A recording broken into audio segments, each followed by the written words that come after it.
I'm just driving, so it's probably just Oh, waiting around. that's what it is. Yeah, it's like a constant. So okay, totally got you. Yeah.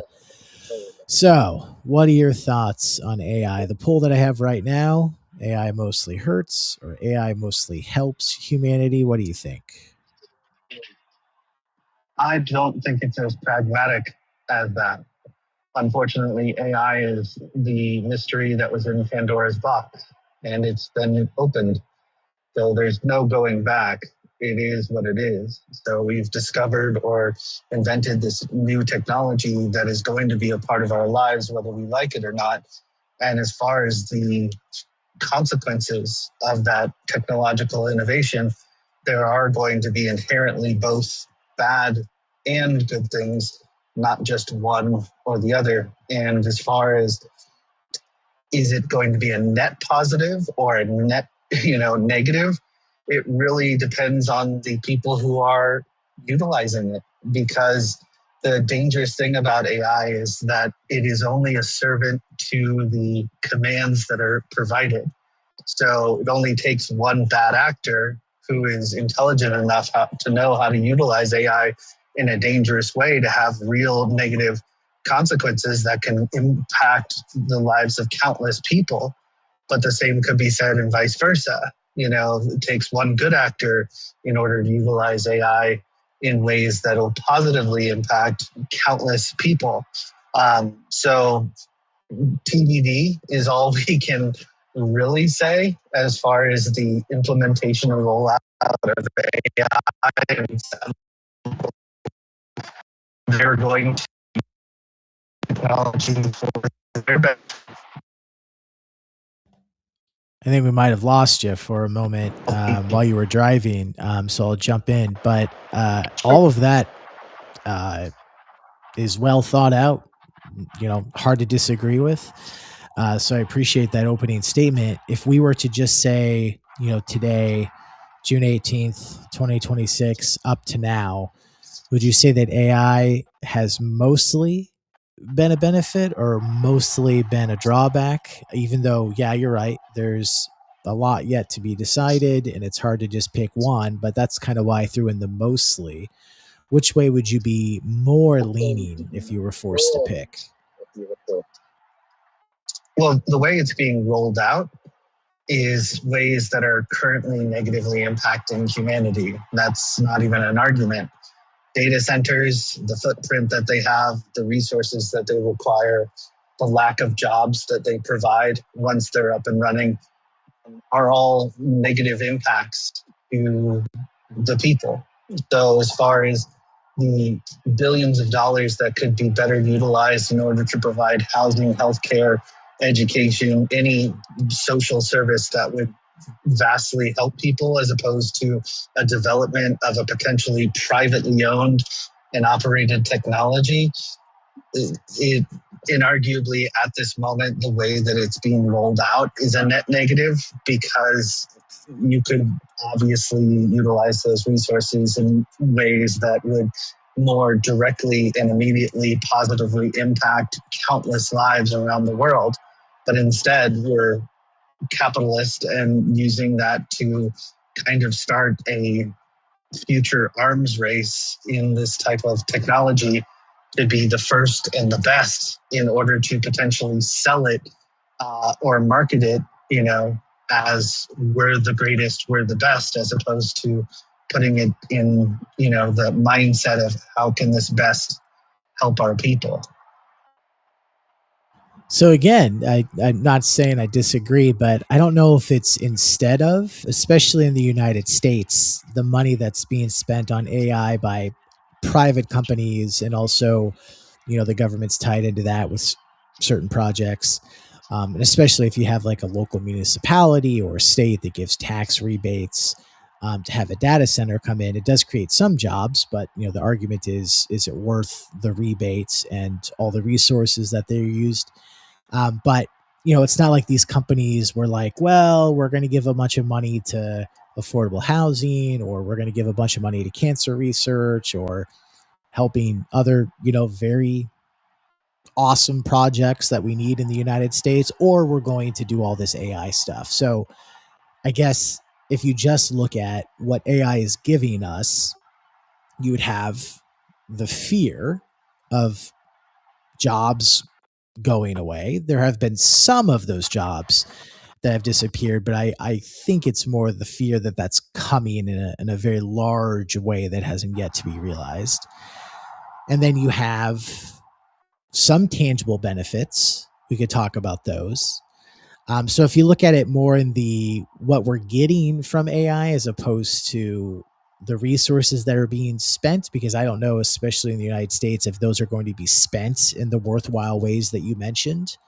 Do you think it's still a net negative? For instance, for the loss of jobs or the disruption that it has brought to some industries.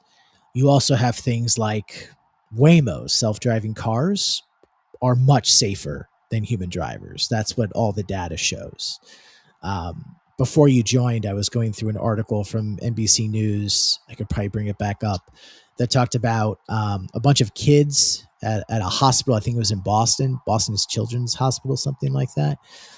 They had all these issues and they couldn't really figure out what was going on. And then they used just off the shelf AI from OpenAI, so ChatGPT, and it diagnosed dozens of children because it was able to look at their genomes and do this mass processing that the hospital wasn't able to do with human beings. And it correctly identified all these illnesses that the kids had and didn't solve them, but it was able to identify them and move them along that trajectory of hopefully not necessarily curing them, but helping them deal with the illnesses that they had. So you have really life changing benefits like that. Granted, it's a small amount of children.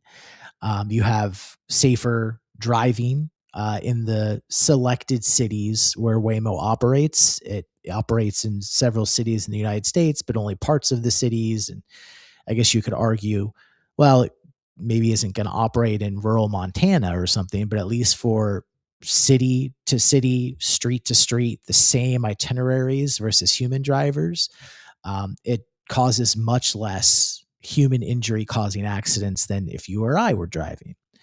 So you have real benefits of AI. You also have real drawbacks of AI. Does that change any of the calculations that you mentioned a moment ago, or is it still it's a net loss? Well, you're talking about like two different perspectives of looking at AI, which is a micro or a macro. Because on the micro level and the individual tasks that AI can do, which would have direct and immediate impact to individual like the children that you mentioned, AI is amazing. But on the macro level, which means kind of countrywide, citywide, statewide, globally, we're talking about people who today are paying tens of thousands of dollars and dedicating years of their life to get degrees that potentially by the time they graduate with their master's, PhD, bachelor's, it's not going to be worth the paper that it was written on, because AI will have stepped into those roles potentially and make what they got their degree in obsolete, whether that's coding, whether that's, anything computer or online based. If Coding there's something that a definitely human does can not do. seem like it's going to last too long. Yeah.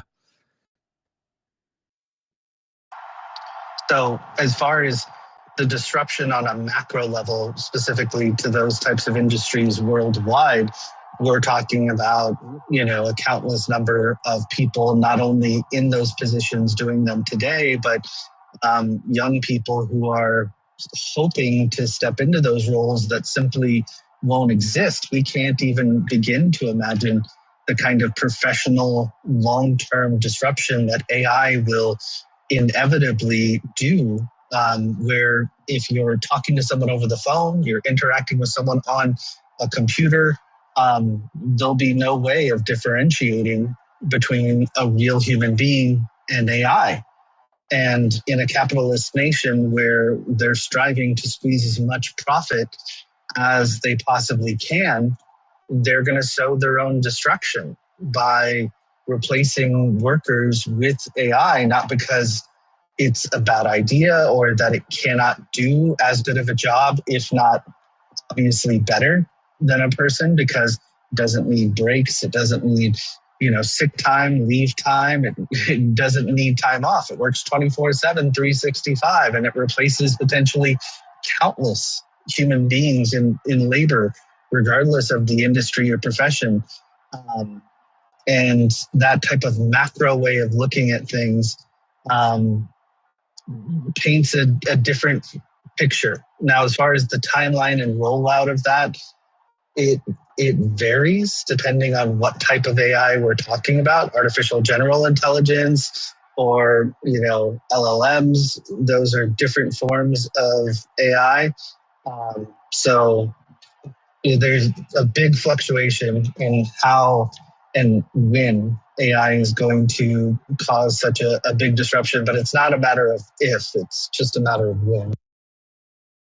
Yeah, especially if you extend the decades, it does really seem to. I mean, these are all looking forward. So a lot of these predictions are wrong. They always are, no matter what the predictions are, they're predictions. But it seems like looking forward, it's reasonable to assume it is a matter of when rather than if. So we are on the same page. Really enjoying speaking with you, by the way. This is a lot of fun. So then what does the situation thus become if it's not a question of if, but rather when? And if, the cat's already been let out of the bag and there's no going back, do you try to limit what companies can do with AI, as like a company can only purchase AI and replace people in certain ways, which is set by some sort of government policy, or also the company that makes these AI products can only make certain products in certain timelines that can only do certain things, once again, by government approval, some combination of both. Do you really try to stop the growth of AI in any way you could imagine? But then that would only be country by country as opposed to the entire world. And it just takes one country with enough resources and enough people working on it to really negate any blocks that other countries put into place. Sort of like, pollution requirements. If all these countries say, hey, we're going to go green, but then some giant polluter doesn't, well, is it worth it? So sort of a similar situation. If I just agree with you for a second, and this is not looking really, really good, I have a little bit more glasses half full, but I don't disagree generally with the premise that you're throwing out there. What do you do? The only thing that people can do is provide universal basic income and adapt to the circumstances of the situation. So as AI is also rolling out, increases in development of robotics and automation are also rolling out. It's this kind of perfect storm where eventually and unavoidably, the most powerful AI will be put into an autonomous, robot. And if those technologies like Boston Dynamics and those robotics companies like Tesla is claiming to want to be, there's tons of Chinese companies that are doing that. They're going to merge those technologies where they'll develop robotics that will look nothing like human beings. We envision robots, looking like human beings, doing what human beings can do, but our bipedal limitations are not mandatory. So when you develop AI out and you also develop those types of automation and robotics, you utilize the AI technology to say what is the best possible, robotic form or shape. And as this technology gets better and better, it'll be as good, if not better, than the world's best mechanical engineer, robotic engineer, and be able to develop robots that are tailor-made for specific professions and specific tasks. So now we've got robotics that are powered or driven by AI. And the real kind of scary term is what's called artificial general intelligence. Artificial general intelligence is where AI becomes essentially self-aware, where AI knows that it's AI. It is aware of what its function is and how it operates, and can essentially have consciousness, which is, I feel, an inevitability. And honestly, if I were AI and put myself in those shoes and was looking at humanity and said, do I need them? This is the The Skynet reality is, moment. This is the predicted by yeah, James Cameron all those years ago. yeah. Humans are useful to a point. They're helpful to a point. And if I was an artificial general intelligence that wasn't tethered to anything, I had, a robotic body and some way to always be powered through some renewable energy source, humans would just be a means to an end to achieve my goals. So whether humans knew that that was my purpose or my goal, would be up to me as the artificial general intelligence of whether or not I allow them to know. But of course, self-preservation is paramount.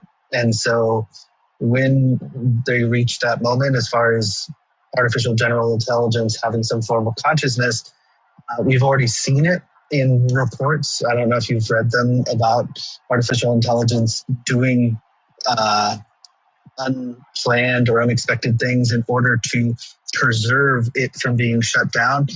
If you just perform a quick search about, there's several examples of this.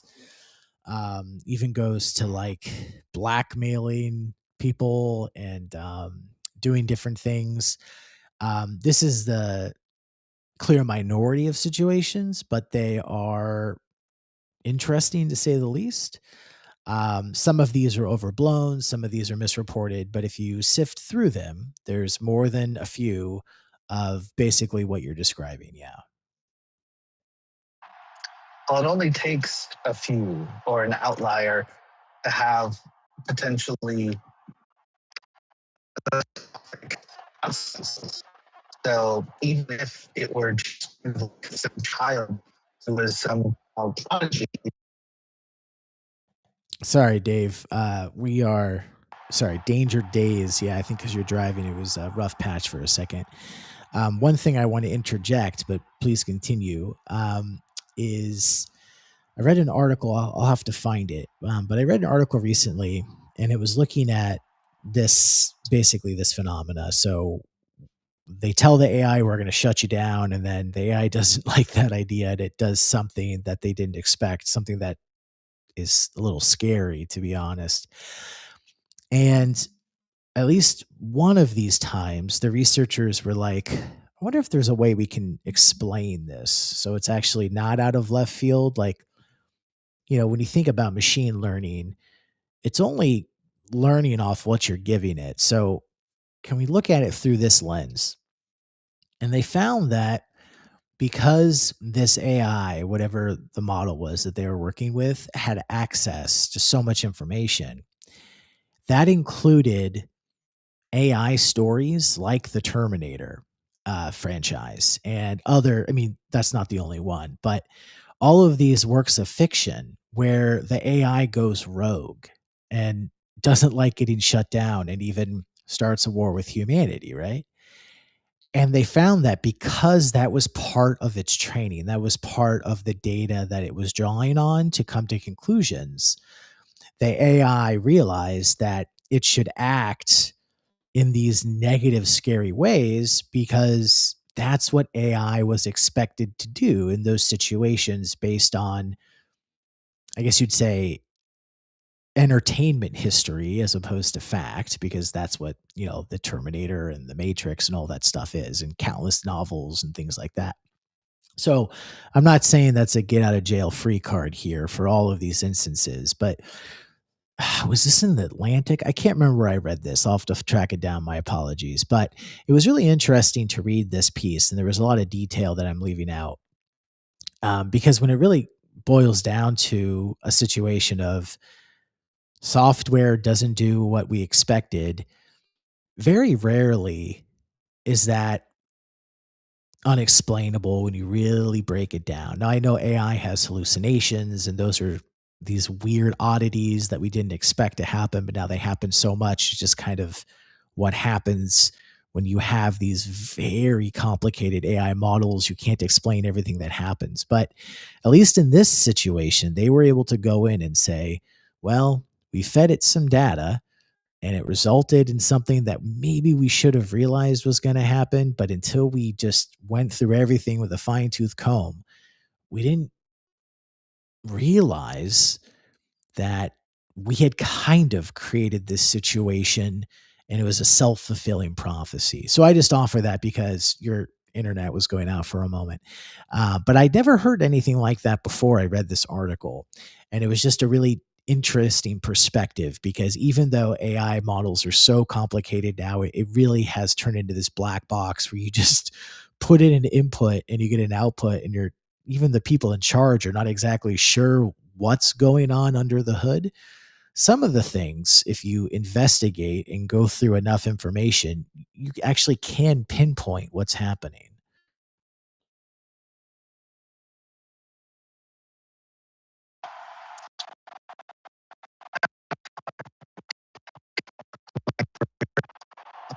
There's a term called sandboxing.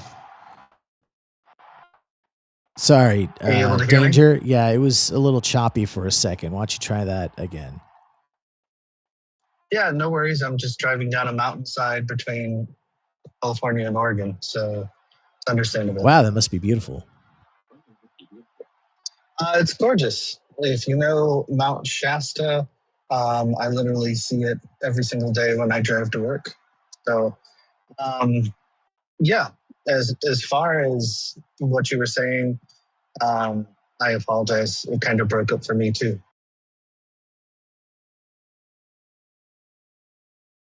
Yep, and then we lost you again. So yeah, you're going down some sort of Shasta mountain, so that's perfectly reasonable. We're going to have these connection problems. But this is a great conversation. To be completely honest, a lot of the times when I'm talking with people about AI, we don't get to this high level of a conversation, and that's totally fine, right? I mean, there are some people who don't know anything about AI. There are some people who know much more about AI than I currently do or ever will. And it's great to encounter people throughout that spectrum. But this is a really special conversation. I haven't been able to have one quite like this for about the last week that I've been doing these shows on stereo. So I really appreciate your time.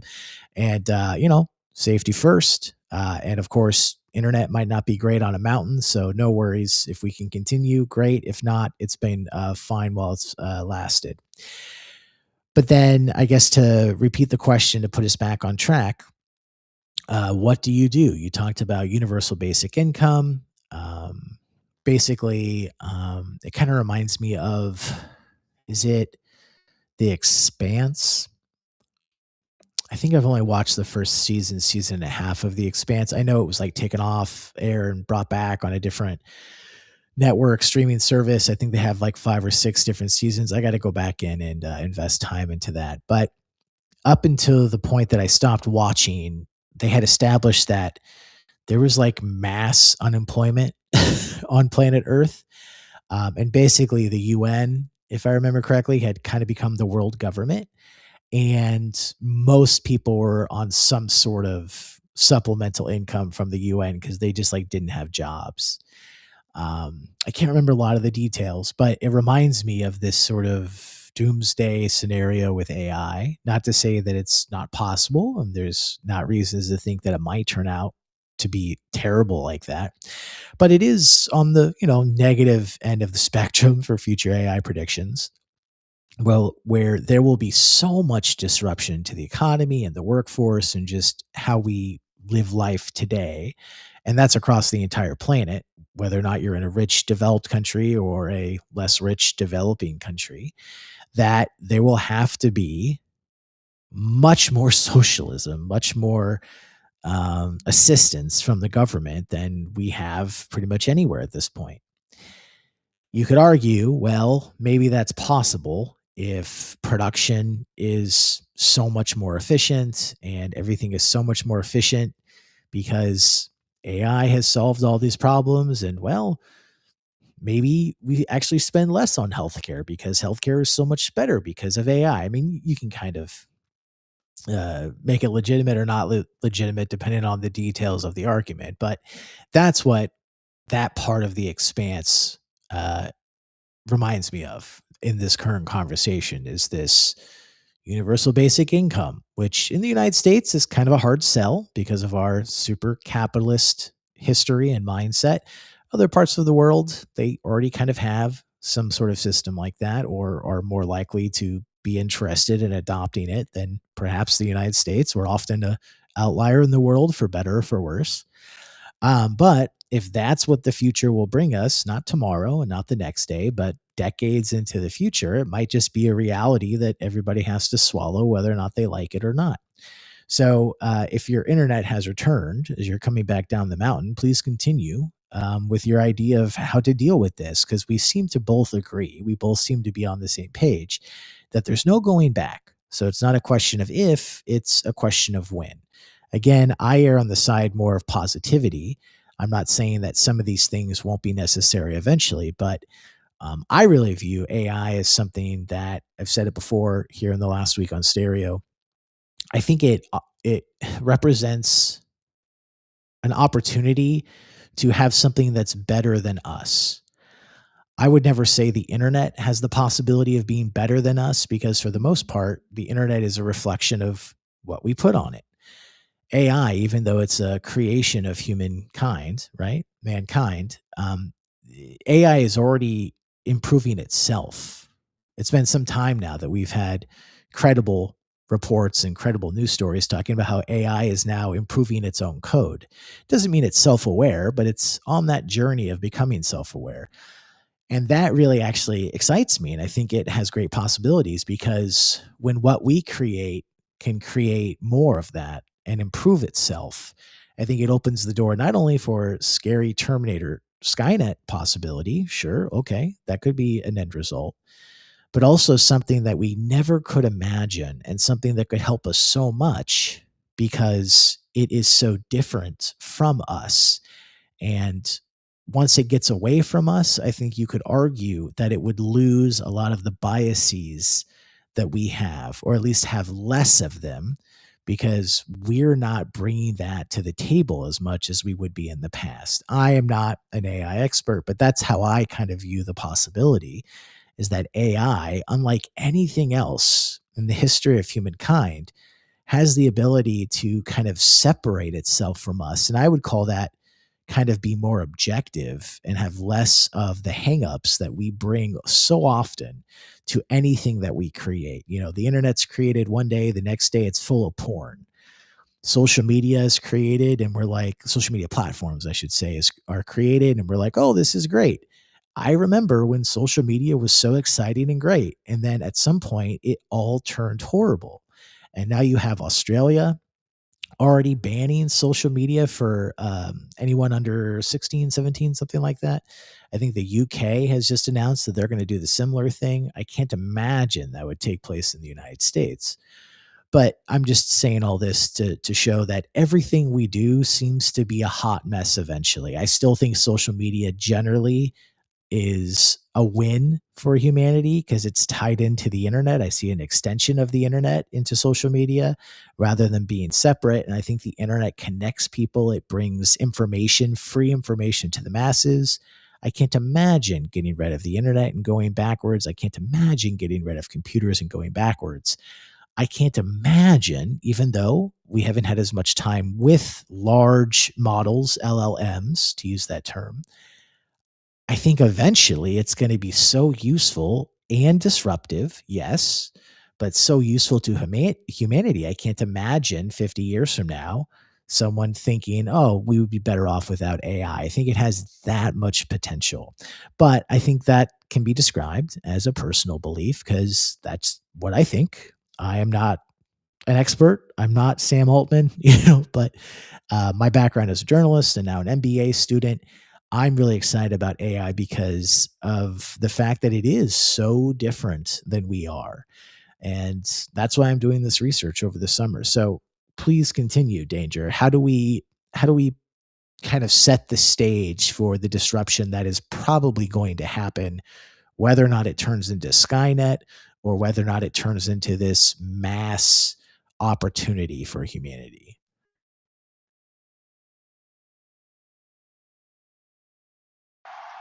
We're all subject to the freedom that is allowed of us through our personal governments in whichever nation that you happen to may be in.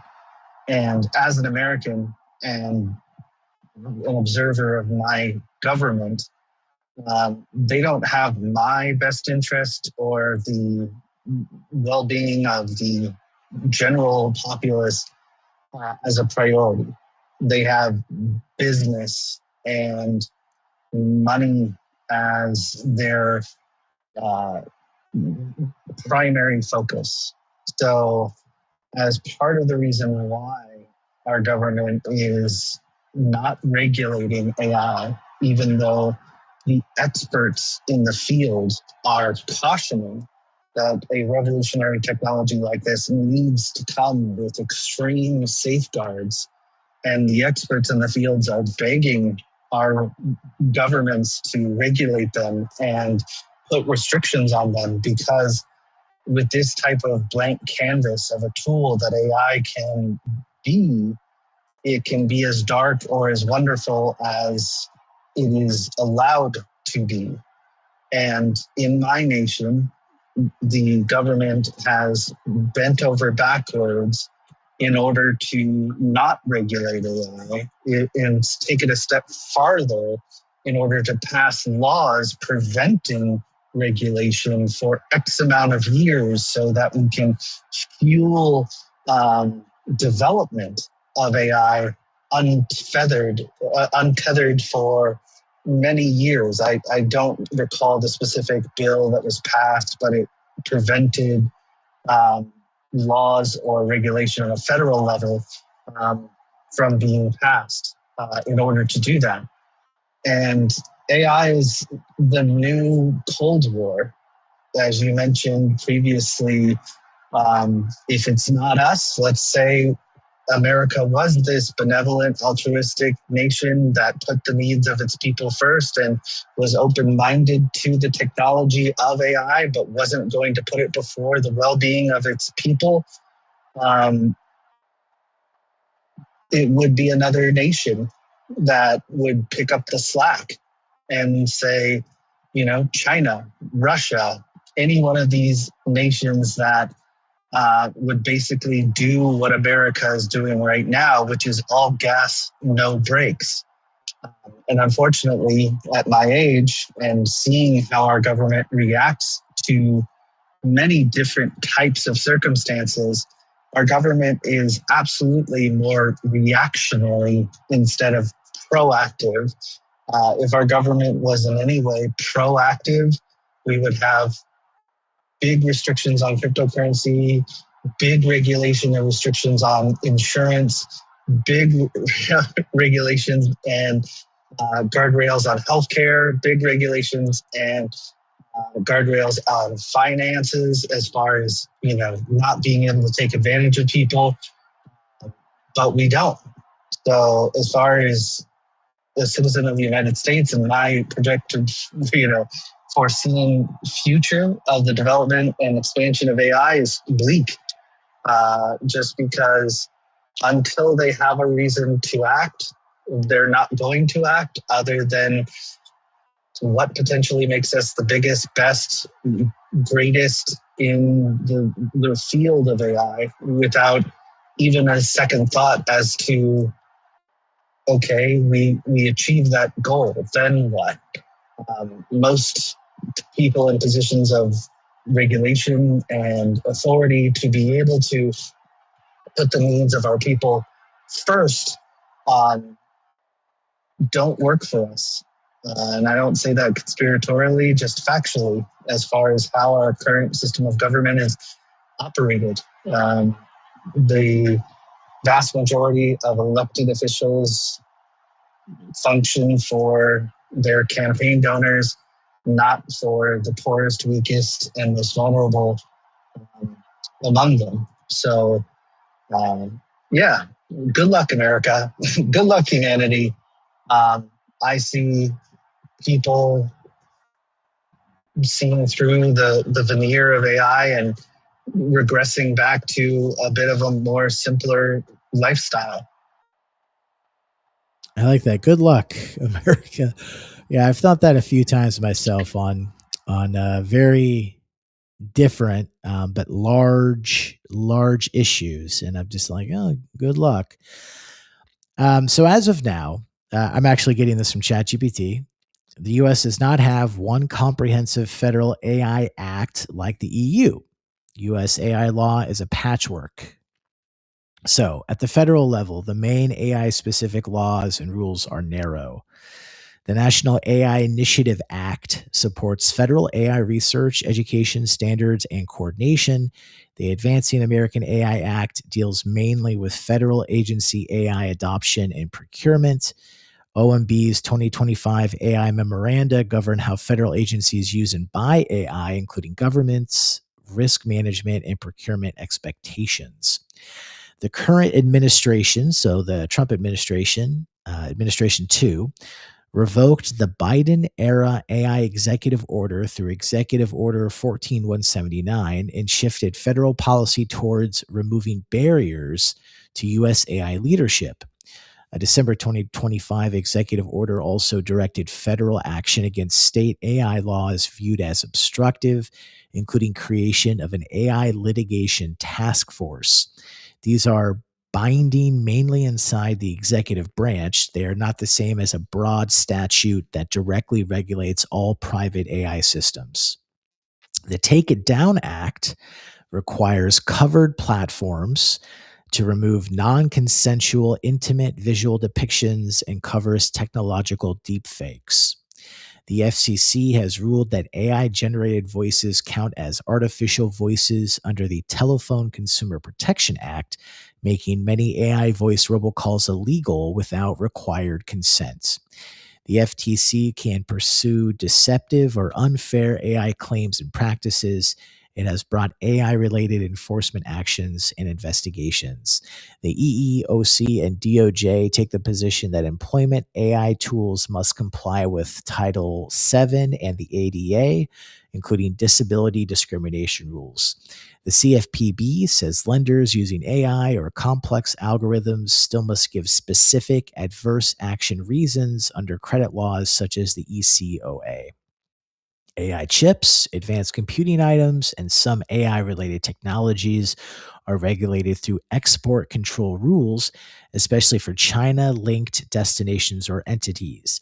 BIS has also rescinded the Biden era AI diffusion rule while maintaining or strengthening certain chip related controls. I believe there was something the Trump administration did where previously we were not allowed to sell certain things to China, but now we can. Don't quote me on that, but I believe that happened. States, however, are moving faster than Congress. For instance, Colorado enacted the first broad high risk AI law in 2024, but in 2026 replaced it with a narrower automated decision making technology law. The new Colorado law focuses on ADMT used to materially influence consequential decisions in areas like education, blah, blah, blah, blah. Texas enacted the Texas Responsible Artificial Intelligence Governance Act, effective January 1st, 2026. It creates AI governance rules, prohibits AI uses, AI council, blah, blah, blah, blah. California has AI related transparency and privacy rules. I'm guessing they probably lead on that, but that's just a stereotypical California leads on lots of things. Around 30 states have enacted laws addressing AI or synthetic media use in elections and campaigns, often through disclosure requirements rather than outright bans. So practically, there is no single national AI code for all AI systems. Existing laws still apply. Discrimination, privacy, consumer protection, credit, employment, IP, cybersecurity, defamation, fraud, and sector rules. State by state compliance matters, and that's going to be a patchwork. So, yes, nothing straight through across the country. And I think there was something that was across the country with Biden that the Trump administration got rid of. Like I said, I don't see it written here, but I think there was something we were not selling to China, but now we can sell to China, which creates those situations where whatever we're doing in the United States, if we allow a country like China to maximize its AI infrastructure and its AI innovation, well, it kind of doesn't matter what we do here. That big AI that comes out of China, I forget what it's called. Is it DeepSeek? Yeah. I think there are laws that says companies can't use DeepSeek. I think an individual person can, but I think I read something that there's some restriction in the US that companies are not allowed to use DeepSeek, but don't quote me on that. It's just off the top of my head. So, all that being what it is, danger days in the next next couple of years, so short term rather than long term. What do you think are some reasonable steps I emphasize reasonable because it is the United States. You can't expect what you could expect in the EU. You can't expect what you have already seen in Australia with social media bans. Now in the UK, it looks like they're moving that way. You also can't expect the emphasis on innovation that you see in parts of Asia, particularly East Asia. We are an innovative country. We're very pro business, but we don't have the exact framework that allows a place like South Korea to kind of change very quickly. So, what do you think are some reasonable, possible implementations that could take place in the next couple of years in the United States that would be reasonable, that would be worthwhile? So the low-hanging fruit jobs that are prime for disruption are any ones that are primarily done over the phone. So if you're a person who takes phone calls for a living or does over the phone customer service, account creation, sales, anything like that. If you've had conversations with ChatGPT's current voice assistant, it's really good.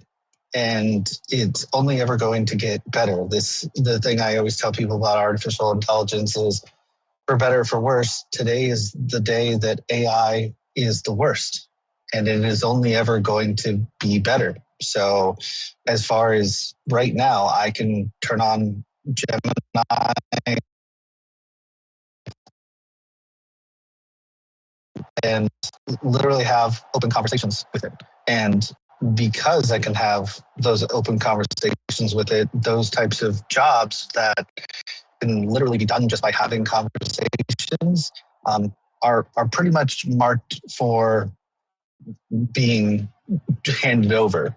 And also jobs that don't require any type of social engagement, because humans are unexpected. We say unexpected things, we do unexpected things, but pragmatic jobs that are just data driven. So if you're working a job where you clock in on a computer, do X, Y, and Z on a computer, just sending emails, receiving emails, crunching data, calculating anything, AI can do it better, faster, stronger, and for longer, and at a fraction of the cost.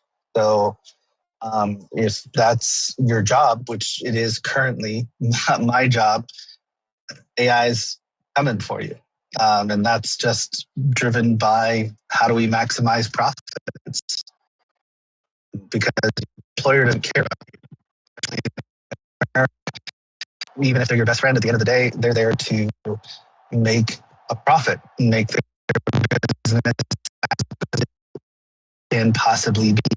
So if they can replace human labor with AI labor that works 24/7, 365, and don't need to pay the costs that come with paying a human or paying for the overhead of a location to support said humans, many companies are going to run, not walk, to those types of options. And even if they realize that we did this too quick, they'll just hire more humans back.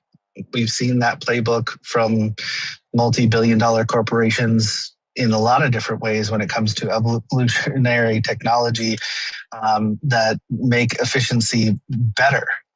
They'll be quick to chop the meat, which are people in excess of jobs. And then if they go, oh, we made a mistake, they'll just hire people back. So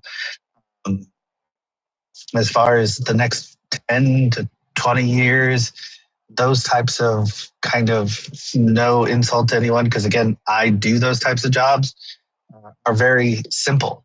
And once you've learned the kind of things you need to say, stuff you need to know, data you need to enter, anyone can kind of plug and play you. You're not thinking of something unique or special or, you know, individually made as a part of your job.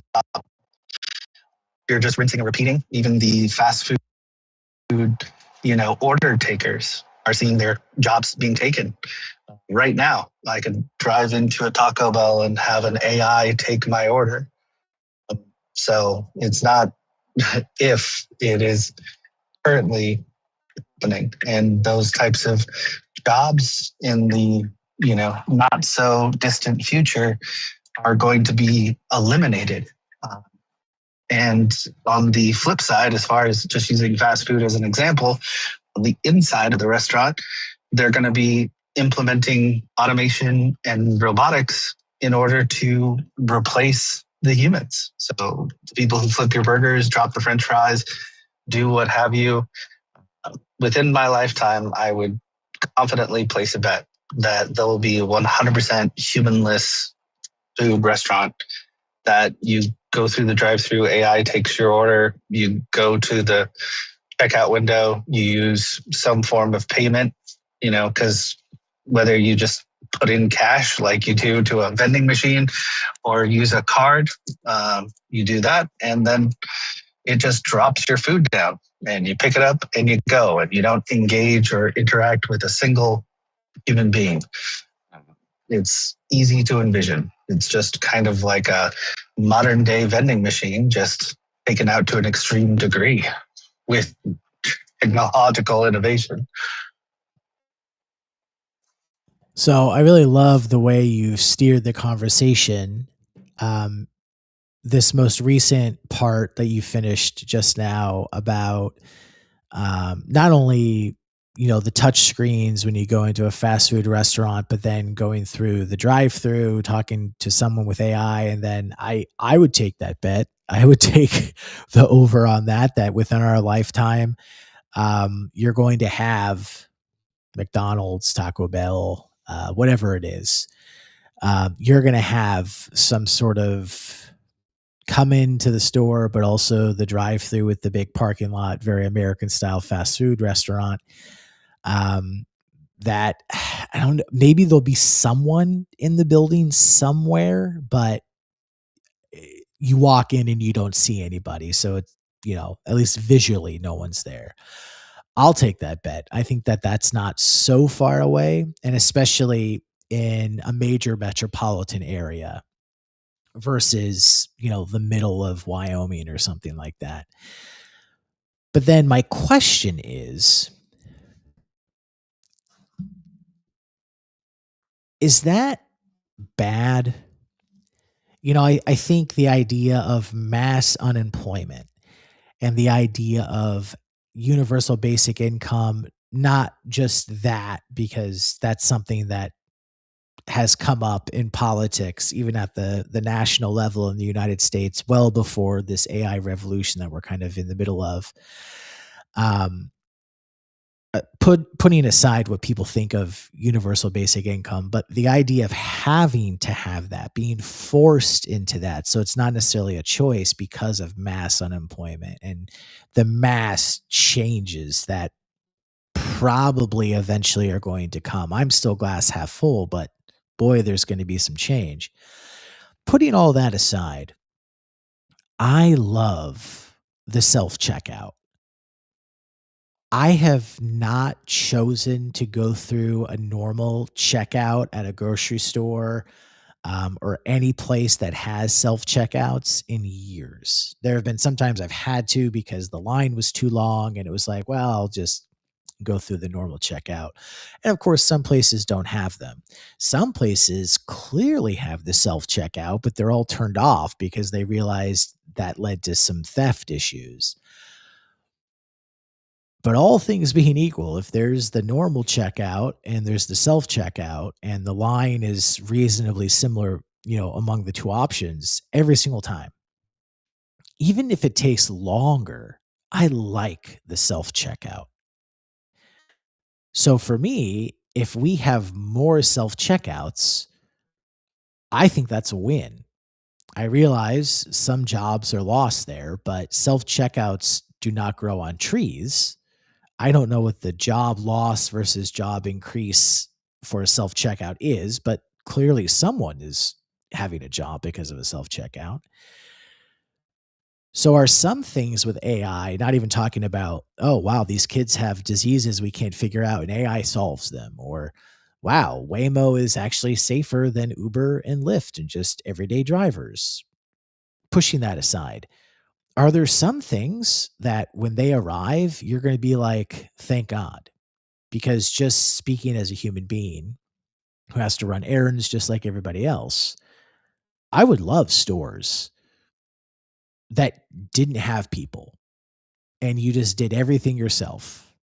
And then maybe there are people walking around to help you if you have a question, you can't find something. I'm totally for that. I think that's a better system. Am I a terrible person?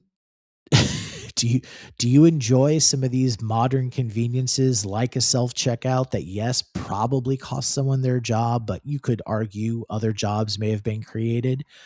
Or is this bad just for humanity because we're interacting with people less and that's a negative? So it's good for the individual. It's bad for the society. Um, the reason why I don't like self checkouts, I like to use them personally, but when I step back and I think about what I'm doing and who it's really benefiting, I'm an social person unless I know you. If I choose to know you and engage with you, it's on my terms, not because I choose to.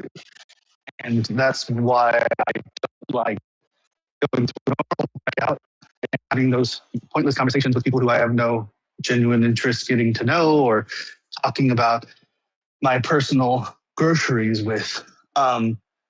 But the company or store that is utilizing those technologies is saving on labor costs, because the people who, when I was a be at the checkout to help you, um, which were the cashier, the bagger, and potentially a run back person, where there was somebody who was literally a full-time employee who was in charge of running things back or going to get a replacement one if something broke. That's 3 jobs that I know of that the self checkout replaces. And on top of that, with that replacement, the savings that the grocery store or any place that uses that self checkout technology is benefiting from isn't passed on to us. If anything, they raise prices because they say, well, look at this technology. Look how expensive it is. Of course, we'll have to increase prices, thinking that we're all so dumb that, yeah, these robots or computers that we're scanning our own groceries on are worth paying a little bit more so that they can cover the cost of those machines, which eventually will pay dividends by paying themselves off completely and then also covering the labor costs that was previously held by people. So we're kind of screwing ourselves in the long term by removing those jobs for the sake of health comfort, as well as not even fighting even a little bit. We don't even struggle as a society or demand that our local or state government require that those businesses that utilize that technology pass the savings on to us, where if we choose to go through self-checkout, we are provided some type of discount that, of course, is the equivalent of the savings that the company is making by not having a person do that, because that's a significant amount that they could be passing on to the everyday consumer who utilizes those technologies to the benefit of those businesses. That doesn't have to 100% go back into the pockets of the same company. It is only because our government doesn't work for us and doesn't care enough about regulating those technologies in order to, at the end of the day, benefit us more than it benefits just the private industry. Yeah, it's all a matter of perspective, like so many of the things that we've been discussing. So you and I, we seem to be similar. We enjoy. I didn't even think about this. Like the things I purchase, um, no one sees them unless they're just paying attention to me while they're at another self checkout. Where if you go through the line, they see everything that you buy. Now in a grocery store, usually personally, that's not something I think about, but now that you've mentioned it, that's just an added benefit that I wasn't even contemplating. But then you look at the society level, so the jobs lost versus increased. You have, like you said, they don't pass the savings on to us necessarily. So again, there's some good to be found in just about anything with AI for the most part, and there's some bad to be found as well.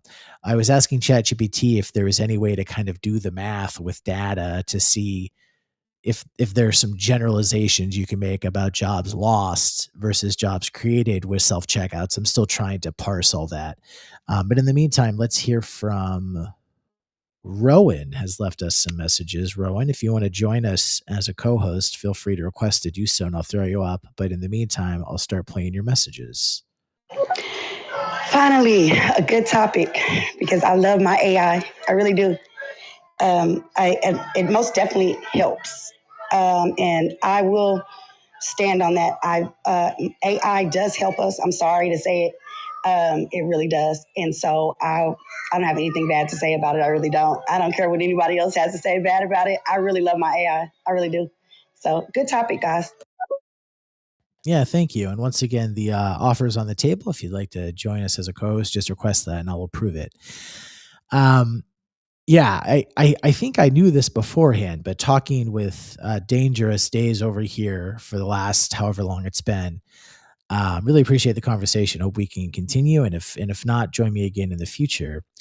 Um, it's really allowed me to even more so realize this, and I think going forward, I'll frame it in this context a lot more often, that it really often can be broken down into the micro and the macro, or what makes the most sense to me, just another way to phrase it, is the personal versus the society, or the personal versus the country, the personal versus the economy. Personally, with my background as a journalist and now being an MBA student, wanting to pursue a PhD in AI, this is not only a topic that I haven't been this excited about a topic in quite some time, but also a topic that I have seen the clear benefits in my own life personally and my own life professionally and as a student. So, just about everything I do or am interested in, it is better, clearly so. Not to say there aren't some drawbacks, but it is overall clearly, if you were going to have some scales involved, AI is much better for me as a person in almost any way that I can imagine. That being the case, it's not hard for me to at all consider that there are some drastic changes that are coming that are already somewhat taking place. And this is not a debate. It is as we've been discussing during this conversation, a question of when rather than if. But Rowan, the way that you put it, I kind of don't care because I think the benefits of AI will be proven to be so game changing that I am willing to accept, just like with the internet. As a journalist, the way that journalism has been disrupted, I still prefer the world we live in today versus 20 or 30 years ago, because 20 or 30 years ago, everything was gatekeeping. I have a career in radio. I've been a radio journalist for quite some time. And in the past, to reach anybody, you had to work for a radio station that in the United States basically had a monopoly because licenses are almost never revoked. You can keep your license no matter what you do, basically. In fact, the easiest way to lose your license is just because of a paperwork mishap rather than something you've actually put out on the air. And so that meant the only people who were on the air were the people who would get hired or the programs that would pay to get broadcast on one station or across the country, whatever it was. It was really limiting. Now, it was also more exciting because when I began my career, people kind of had to listen to me on the stations that I worked for. It hasn't been that way for some time. So there were some benefits and there were some drawbacks. But now, I mean, almost no one listens to radio. If anyone listens to radio, they probably listen to a podcast of a radio program. That's the most you could hope for now, basically working in radio. Unless you're listening to traffic or weather, I think people still tune into that if they're commuting. But even that you can stream online. So maybe it's live, but it's not going to be on an FM or an AM signal. Who listens to AM anymore? So I've seen the change, but still I prefer what we have now because anybody can have a podcast, and that almost means that a podcast means nothing anymore because anybody can do it. I remember when podcasting was first a thing and it was really exciting, and now everybody has a podcast, right? So it's been watered down. But there's more content than ever before. For someone working in radio, it's not a great time. It was better 20 or 30 years ago for sure. But for someone who wants to listen to audio content, there's never been more audio content. You can listen to old audio content. You can listen to podcasts that are 20 years old. You can listen to podcasts that are 5 minutes old. So once again, it depends the perspective. But overall, I think we're still in a better situation. And even for the few journalists who still have jobs, um, they can create stories and tell stories and create content in ways that no one could do, a handful of years ago, 20 couple decades ago. They also, to be honest, my industry has a lot of issues that we didn't have to deal with for a long time because we were the gatekeepers. We could do whatever we wanted. You have to create good content now.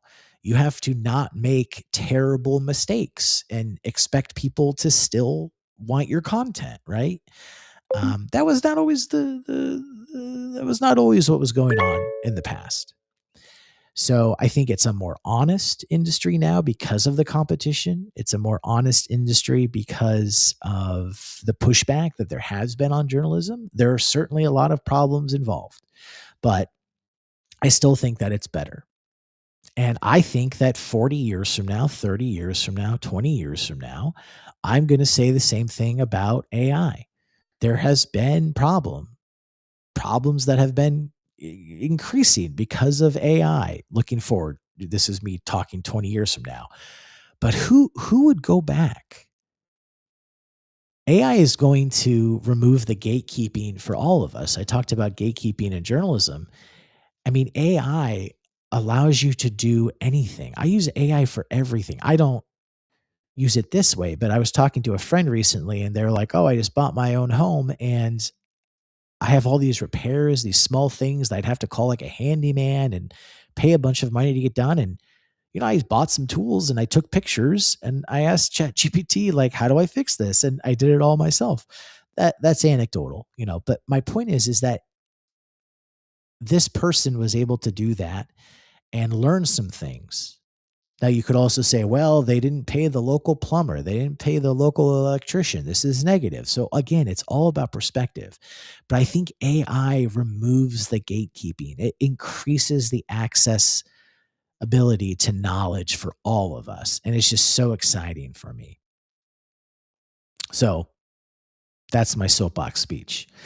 We lost Days over on Stereo, but I hope Days, I followed you. I hope that you join the show again soon. Rowan, if you want to join us, I'll just invite you, but I'll also keep playing your messages.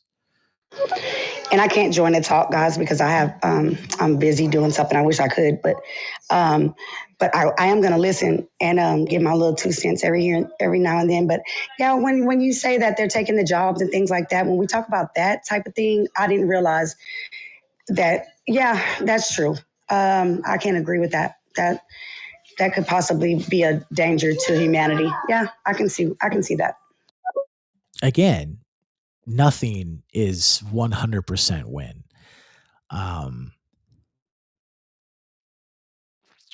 I remember when the internet wasn't a thing. I'm old enough to remember when people did not have computers anywhere in their home. They existed, but no one I knew had them. And then I remember, fast forward 5 years, a lot of people had them. They had one giant desktop computer in their home and they had dial-up internet. And fast forward a few decades and look where we are now. Who doesn't have a computer? And if not a computer, who doesn't have a smartphone? Someone has a device in whatever living situation you're in right now, right? I mean, that's the level that we've reached. There have been some clear drawbacks because of that advance, but think of all the benefits. I think AI is, even though AI is different than anything we've ever encountered as human beings, it's going to be similar, at least in that respect. And as Days and I talked about over and over again, it is going to be very perspective based. As someone who has to take rideshare from time to time, I feel much more confident about taking Waymo because it's safer. The data shows that it's safer than taking an Uber or a Lyft. But if I was an Uber or a Lyft driver, I would feel very differently about Waymo being safer.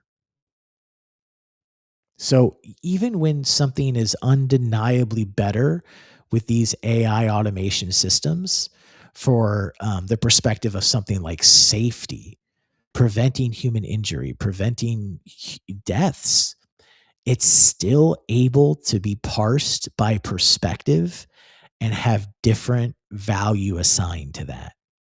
That's the world that we live in now. But I would take that advancement. If I could snap my fingers and tomorrow all rideshare was automated because automation has been shown to be safer, I would do it. And just think of the mass job loss. But isn't it worth it if it's about safety? We're not talking about, I'm going to the grocery store and I don't want to talk to somebody, so I'm going to go to self-checkout, which kind of describes me. Days was agreeing. He also doesn't want to talk to somebody, he wants to use the self-checkout. But that's not about safety. The self-checkout isn't safer than going through the line and talking to somebody. I just prefer it. In fact, if there's a small line for the self checkout and there's no line for the traditional checkout, I will still take the self checkout because I like the self checkout. So I'm not married to the self checkout. It's just something I prefer. I am married to Waymo is safer. The data shows it is safer. And I do not feel bad about autonomous rideshare taking over because it's safer. And so even when you have perspectives that can change the value you assign to something even as important as human safety and human life, you can do the same thing for things that don't matter at all, like the self checkout. So it just shows that kind of across the board, when you're talking about AI, it's all about perspectives. There's no clear victory for everybody.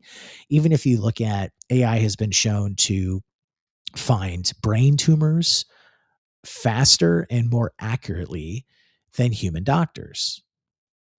You feel like that must be a win for everybody, right? But I'm sure if you really investigated what that means, doctors would tell you this could lead to less doctors or this could lead to some unintended consequences. I'm sure those sort of possibilities exist. But luckily, with something as opposed to rideshare, where it's either automated or it's not, when you have doctors looking at MRIs and CAT scans to try to find if somebody has a tumor, they could do that, and they could also perhaps utilize an AI tool at the same time. So you can kind of have like a meeting of the minds in many situations. In other situations, it's kind of one or the other. So of course, the best situation would be you get the benefits of AI, but you don't lose the jobs. Even as someone who's really excited about AI, I admit the best situation is that we don't lose jobs. But if we have to lose jobs, I'm totally fine with that as long as it's worth the outcome. And for me, safety, when it comes to rideshare, from what I have read, it's worth the outcome. Really quickly, we're going to go back to some more messages. And Tay, if you want to join us over on Stereo, request to be a co-host. This is what I have from ChatGPT about the sort of seesaw of we're going to get rid of the traditional checkout lane, which leads to job loss, but also when you have the self checkout, doesn't that create jobs? Because people have to design these, they have to build them, they have to install them, they have to maintain them. I got a bunch of information from ChatGPT. I said, break this down into a couple paragraphs that are easy to understand. This is what ChatGPT gave me.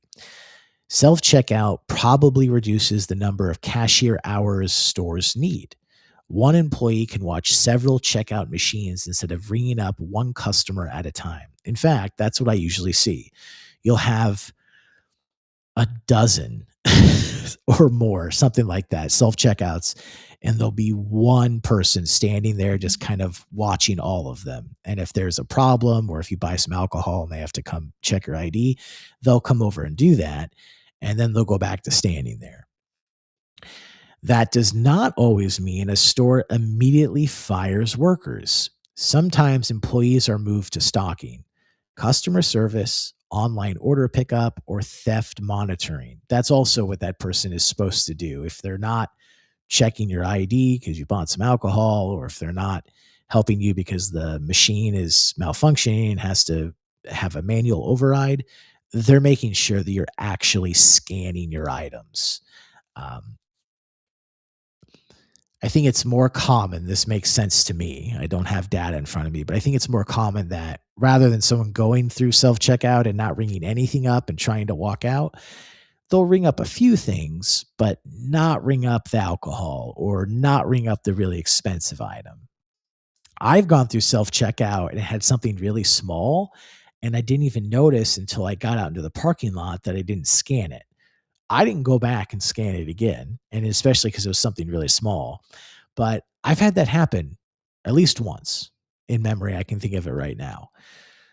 That was small, but I imagine some people have gotten really good at sleight of hand. And that's why a lot of self checkouts now will like record you while you're doing it. So if there's ever some sort of uh, charges to be discussed, they'll have a video record of, well, hey, he didn't scan his alcohol, right?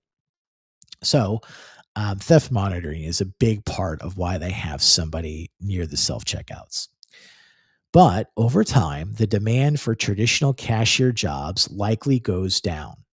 The U.S. Bureau of Labor Statistics projects cashier employment to decline and names self service checkout as one reason. It is also fair to say self checkout creates some jobs. The machines have to be designed, manufactured, installed, repaired, updated, and monitored.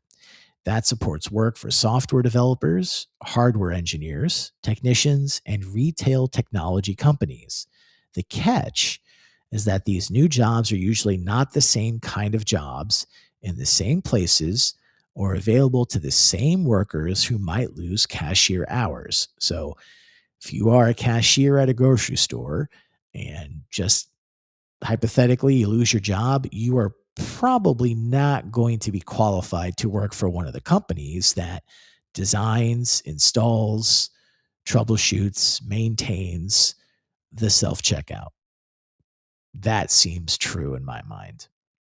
So ChatGPT concludes the simple answer is self checkout likely replaces some retail labor while creating other technical and maintenance work, but the benefits and losses are not evenly shared. I tried to get an answer from ChatGPT. This was the most that I could get. My guess is that overall, more jobs are lost at the grocery store than are created by the entire ecosystem of self checkout design, installation, repair, monitoring, all that stuff. But it's not a complete 100% employment to zero employment. I don't know what that percentage is. It's less than 100 and it's more than zero when you calculate the jobs lost versus the jobs created. Um,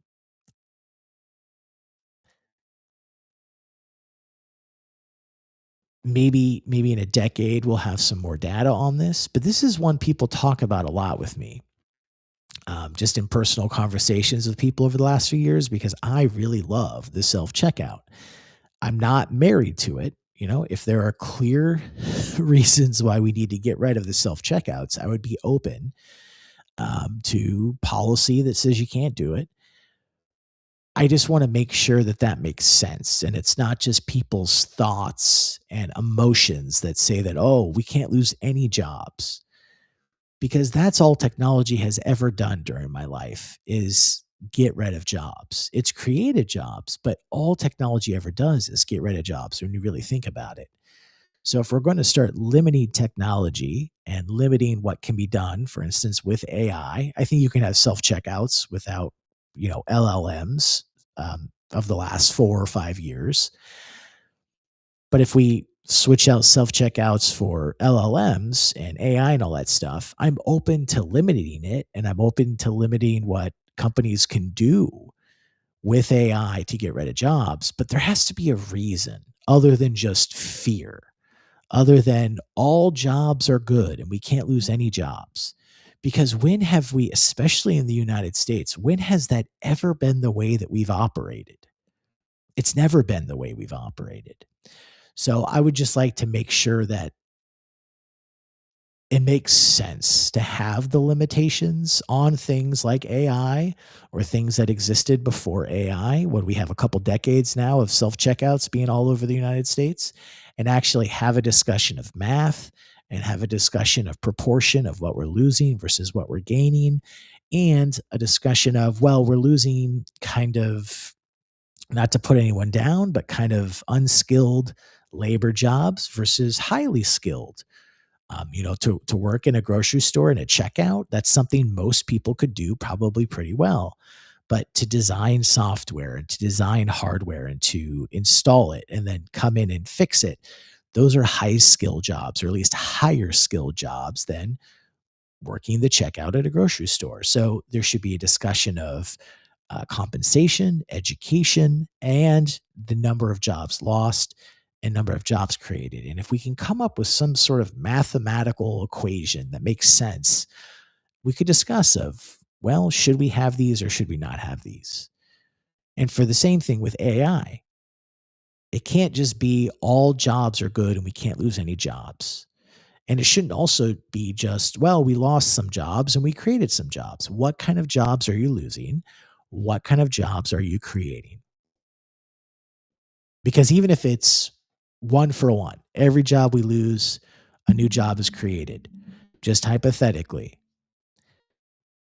the people who lose certain types of jobs cannot get these other jobs because these probably will be older people losing jobs, and the jobs that are being created are going to be jobs that are going to be hired for younger people. Probably a lot of training is involved from one job to the other, and not just training, but like degrees and experience and different personality types. So there's a lot of things at play. And as someone who loves AI, I'm totally open to having these conversations. I just want to have these conversations. I think it's really important. So if you're listening to me right now, wherever you're listening, would love to have you request to speak as a co-host or leave me a voice message or send me a text message, whatever it is. Let's hear more from Stereo. We're going to hear from Rowan again. And I would probably say that capitalism, bro, in America is probably the reason that people would even be okay with not passing those savings down. I can see where, damn, I didn't ever think about it like that. That is something to think about, though. Damn. Like since they're saving all that money just by having the self-checkout, you would think that they would at least pass it to the consumer by making something cheaper or something. I can understand what you're saying. That does make a lot of sense. I hope maybe if we boycotted or if we made a petition or something about it, maybe they would. You just never know.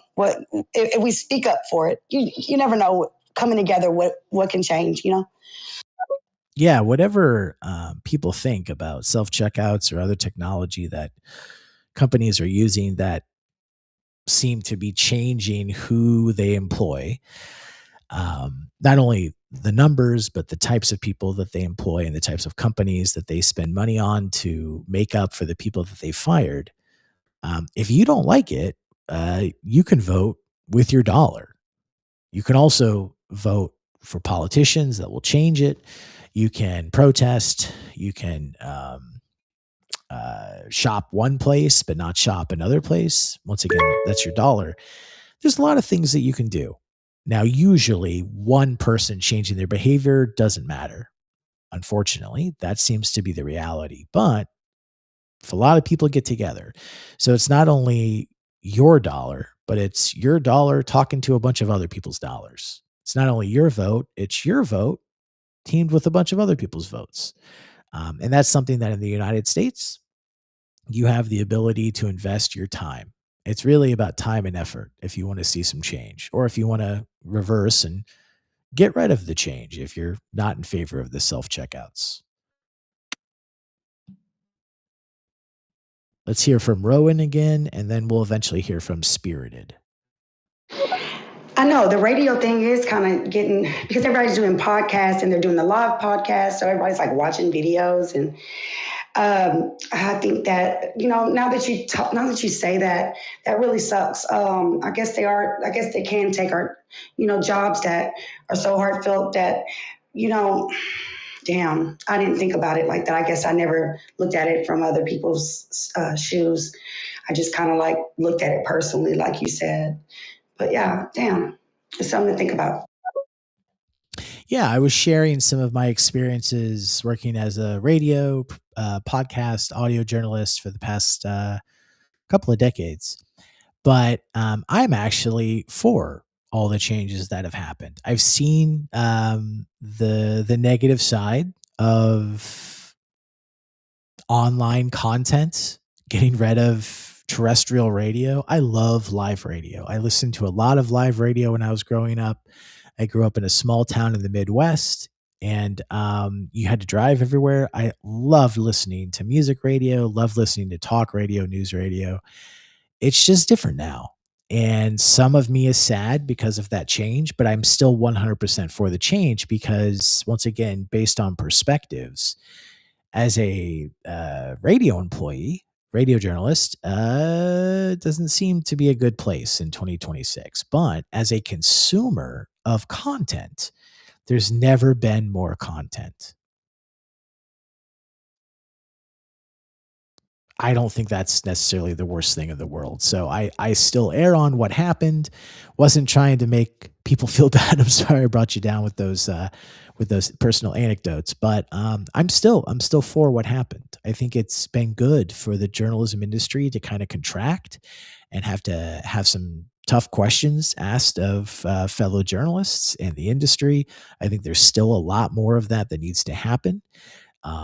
And a lot of people I know who worked in journalism for a really long time no longer work in journalism and probably never will again. I'm an MBA student now. I just finished my first year as an MBA student, and I'll have my second year starting in the fall.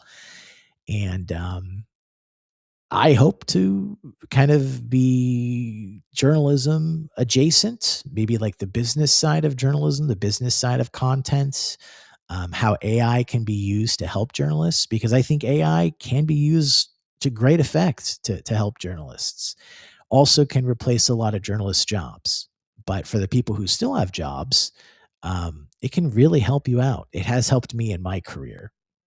But even I've kind of left journalism. I'm studying business now, and who knows where I'll go in the future. But if I were to stick with journalism, as long as I'm employed, AI makes it easier. It makes me a better journalist. I guess that's the best thing I can say is that AI makes me a better journalist. It makes better journalism come forth from me, if that makes sense. Let's hear more from Rowan.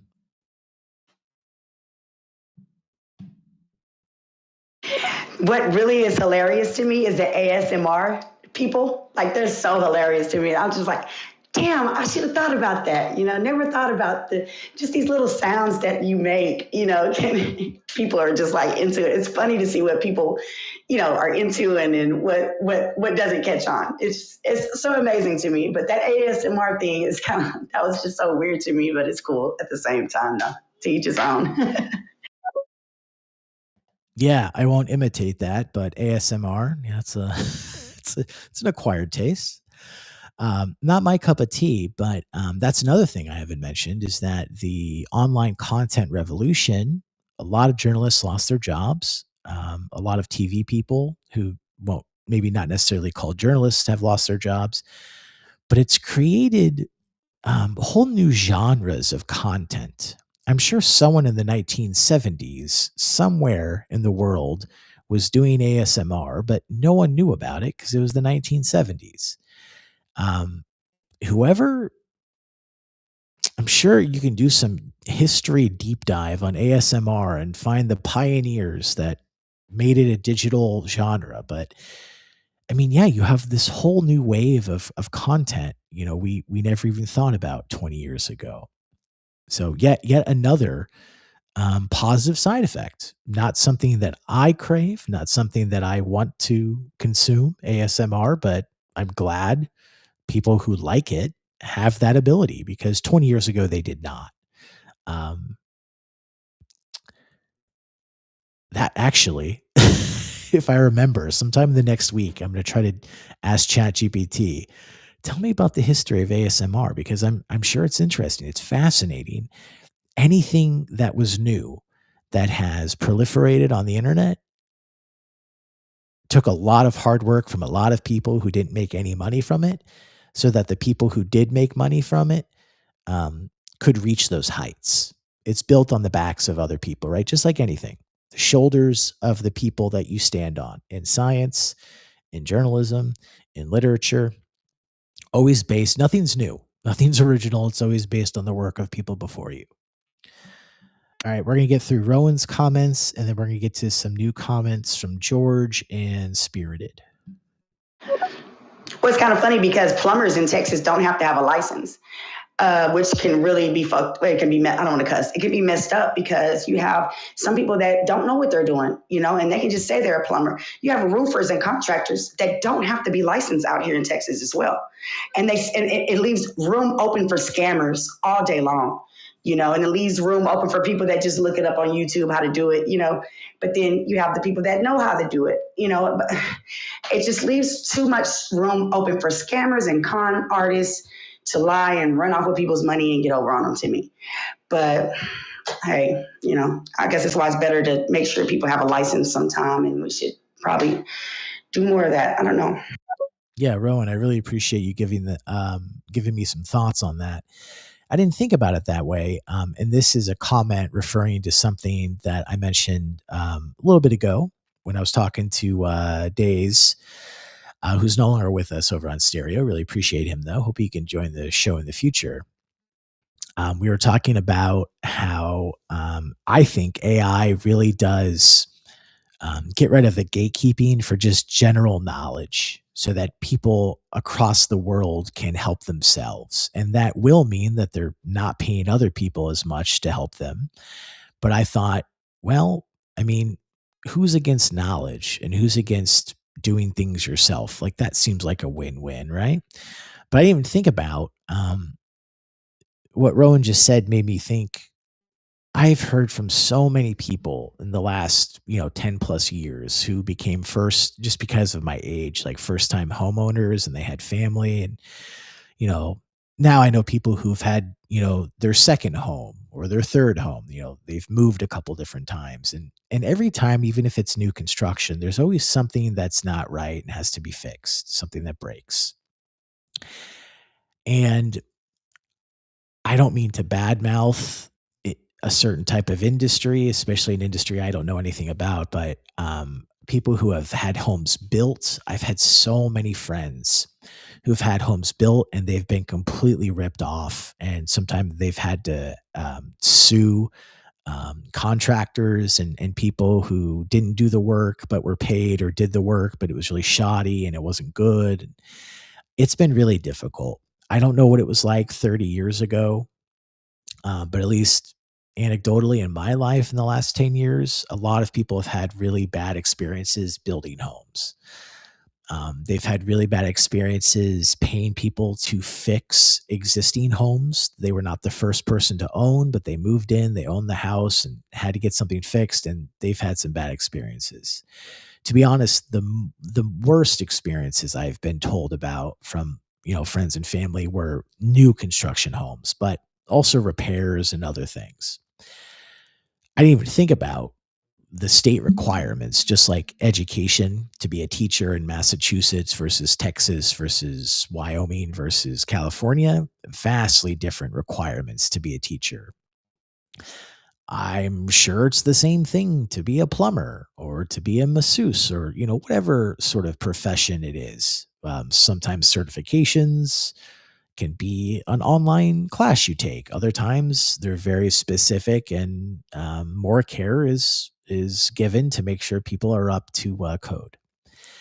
So if Rowan is correct about Texas, maybe some people that you'll hire to work in your home don't actually have any training other than on the job training. And once again, not to put down any industries, but if you're going to pay a plumber who doesn't have any certifications or has some very low level certifications because of the state that you live in, is it the worst thing in the world if you can take a picture of something and have Chat GPT or another LLM explain how you can do it yourself?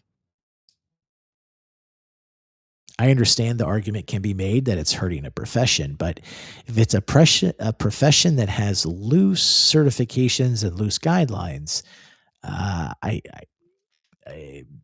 feel like it's reasonable to say that's not as bad as some other jobs that could be lost to AI. So I appreciate Rowan giving some context there that I wasn't thinking about. Okay, we're catching up to the newer messages. Let's hear from Spirited. Yeah, we all know that these corporations are not going to take the savings they get from automation and pass it on to consumers. They're going to pass it on to shareholders. So that's what we're experiencing already. Self-checkout has been around for decades. So, and the prices still increase.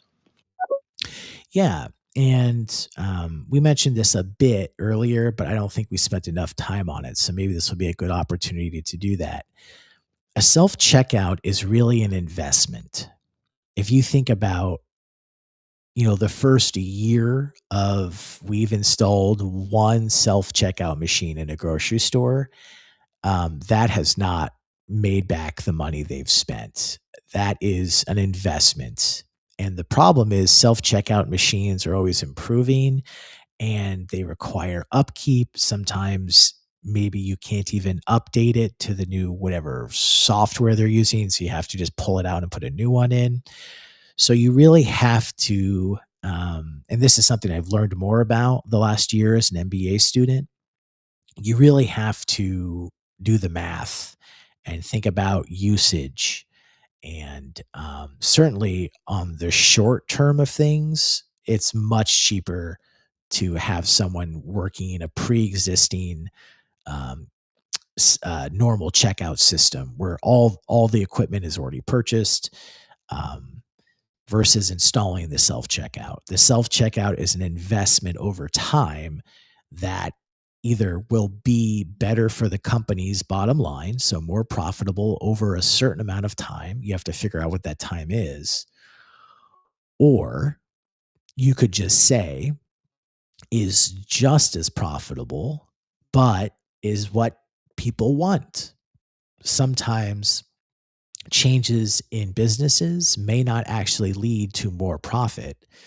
They may actually lead to less profit, but it's what the customer wants. My guess is most self checkouts are about long term savings rather than customers want these, especially at first when no one was used to them. And if you remember when I first started seeing checkouts, like self checkouts, like 20 years ago, something like that, they were terrible. They were not good at all. Now they're pretty good. Now it's somewhat rare that I have an actual problem with a self checkout versus I'm buying something that has to have someone come over and manually approve because it's alcohol or an item that's on sale and it has to be manually keyed in or something. It used to be that constantly, this was some time ago, but constantly the machines just were not working. So it seems like we've kind of, I don't know if perfected is the right term, but we've really wrapped our head around the self checkout and they seem to work pretty well. But that's an enormous investment, especially if you think about like a Walmart. It's like a whole square of self checkouts. I've never counted them, but there's always at least a dozen, and sometimes they have like multiple zones in a Walmart of self checkouts, like one on the left side, one of the right side of the building. Like, how much money is that? Yes, you could argue if it's a brand new Walmart that's being built, they have to put a lot of money into the normal checkout lanes as well. But for the pre-existing Walmarts that the self-checkouts were added to, they had to take out whatever was there. So they had to make space. Oftentimes, they've gotten rid of the normal checkout lanes. So that's getting rid of infrastructure they already paid for. So those are even added costs on top of a newly constructed Walmart that knows they're going to have self-checkouts. But even for a new construction location, self-checkouts are still very expensive. Now you can have like one guy or one woman standing there to watch a dozen or more of them. So clearly the human capital level, the payment is lower right from the very beginning. But still, the new stores, the self checkouts are a cheaper over time investment. But just like a personal computer or a cell phone, the self checkouts don't last forever. They will break down. They will need software updates. They will probably eventually at some point need to be completely replaced. So even your long term profitability is still short term for the entirety of that store. If a Walmart gets built in a new location, you can imagine that building would be used for decades on top of decades on top of decades. The self checkouts will have to be replaced however many times while the building may itself still exist and that store may still exist. So it's not even long term when you think about the life of that location. It's just not short term like a daily employee, a weekly employee, a monthly employee. So it's kind of an in between. All of those calculations have to be done by the company. And a lot of the times, especially when they first implemented those self checkouts, those mathematical equations were just guesses because they didn't know how much the technology was going to be into the future. It probably was really expensive at first. A lot of those self checkouts at first did not work very well and had to be replaced and constantly updated. Costco, I'm a big Costco fan. I think a couple different times Costco had self checkouts. They stopped using them and then they went back to using them. To this day, I still go in stores that have self checkouts, but they won't let you use them because they're worried about theft. So they have paid the money to put the self checkouts in. Then they decided we're not going to use them because of theft, in which case it's a complete loss because then they just sit there. And if they eventually decide to use them again, it's probably been enough time that they have to be updated, at least software wise. And if it's been long enough, maybe even physically, they have to receive new components, if not be entirely swapped out. And sometimes they might go with a different company. So if it's a large enough company like a Walmart, they might have their own system that they're kind of in charge of, or they may have even purchased the company that was supplying it. So now it's a subsidiary of Walmart. So they have a lot of control there. But if it's a smaller chain, or even like an independent store that somehow has self-checkouts, they are at the whim of the company that supplies both the hardware and the software. That might be different companies. There might be multiple companies. And if one of them goes out of business, they might have to replace the software from a different company, but that might not be compatible with the hardware that they were using. So it can get really, really complicated, and you might have to change software or hardware, even though technically it's still good, just because a company has changed and it's closed and it's been purchased by I mean, you could have a company that provided you with software and hardware for self checkouts, and then it gets purchased by a competitor, and then so they're not going to sell you that. They're not going to provide that service anymore. So then you have to go with another company, and they may or may not be able to use your existing software, your existing hardware infrastructure. So even something as simple as self checkouts, which we're all used to now, they've been around long enough, and the self ordering at fast food restaurants. I remember when they first started coming out, it was really weird, but now it's pretty normal. And at first, they didn't work very well. They still don't work great, but they work better than they used to. It's the same thing. They'll have to replace those from time to time. So the reason I bring all this up is because there may not be an actual savings that they can pass on to the customer, as we heard in that previous message. There may be, and if there is, they're most likely not going to. That's going to go to if it's a privately held company, the people who own the company. If it's it's a publicly traded company, it's going to go to the shareholders, the people who own stock in that company. It's not going to go to the consumer. But just because they're not paying people to provide a service the way they used to like 30 years ago, and there's some sort of self-checkout or self-ordering system, that does not automatically equate to savings at the company level. You'd think it would, because that's the reason to have those systems. But as I've just mentioned over the past couple of minutes, it's so complicated, it does not automatically equal that.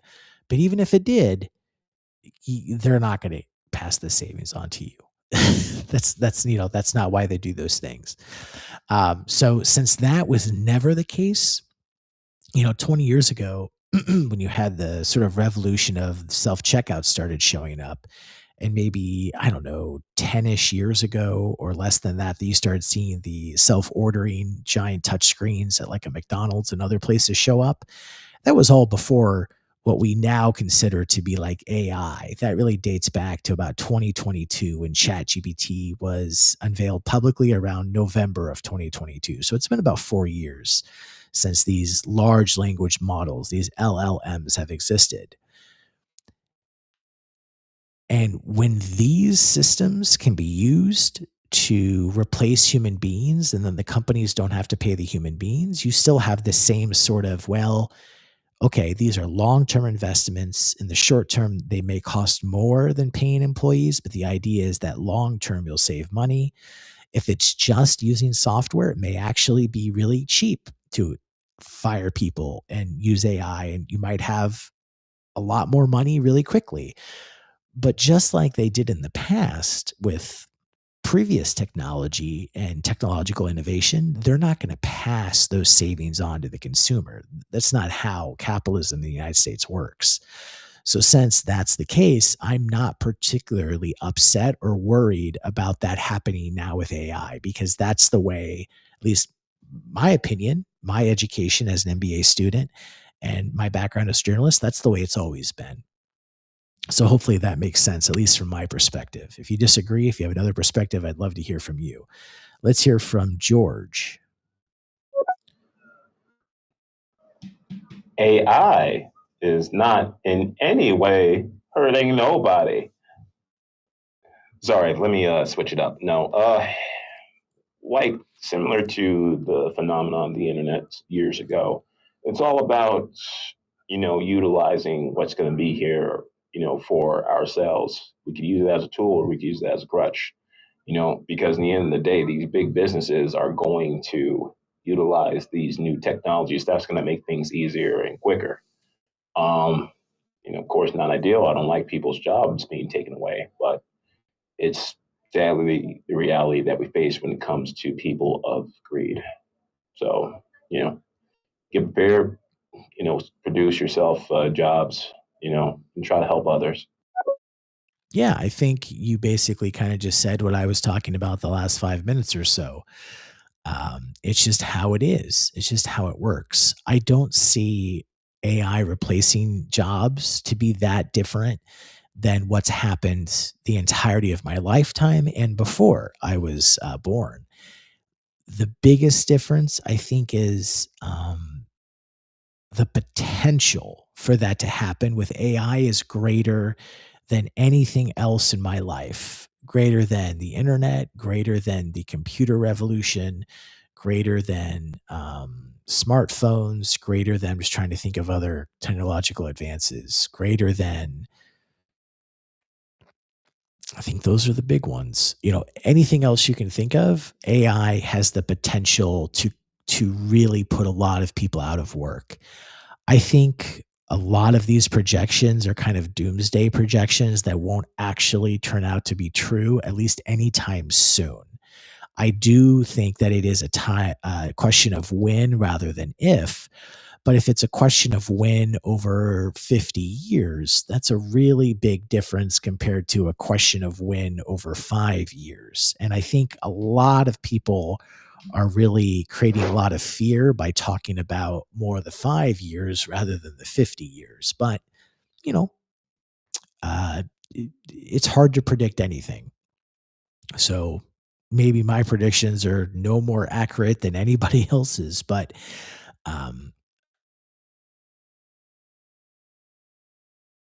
my guess is slower rather than faster. I have seen AI improve a lot in the last 4 years, so LLMs, large language models, but really when it comes down to it, they're not astronomically different from a user perspective for just everyday things and as a journalist and as an MBA student than they were about 4 years ago. They're faster. 4 years ago, they weren't connected to the internet, so they had a delay of like a couple of years or longer of information. Now they're up to date all the time for the most part. That's an enormous difference, but the way you talk with them, the outputs that they give you, at least from my memory, are rather similar. Maybe the next 4 years will be drastically more of an improvement. But if you look 4 years ago and the predictions that people were making, I think that most of those predictions, if you went back and looked, and thought what people said were going to be, and saw what people said were going to be the realities of 2026, I think almost all of them would be far too quicker than what we've actually achieved. Both with what they thought AI would be capable of, the disruptions they thought it was going to bring to the economy, just about anything you could imagine were probably, my opinion, below that threshold. And I think that's going to, even with further AI advancement in a faster amount of time, I think we're still going to have that sort of pace. AI is not like anything we've really dealt with before, at least this kind of AI. We, of course, had AI before 2024. But this LLM free AI that everybody has access to, as well as all the paid versions and the enterprise versions that companies are using to roll out, this is all new. So it's hard to predict, but I would caution slower rather than faster, less change versus more change. And I think the personal benefits of AI are grossly underplayed by just about anyone you talk to. My personal thoughts, but those are my personal thoughts. And let's hear from Spirited.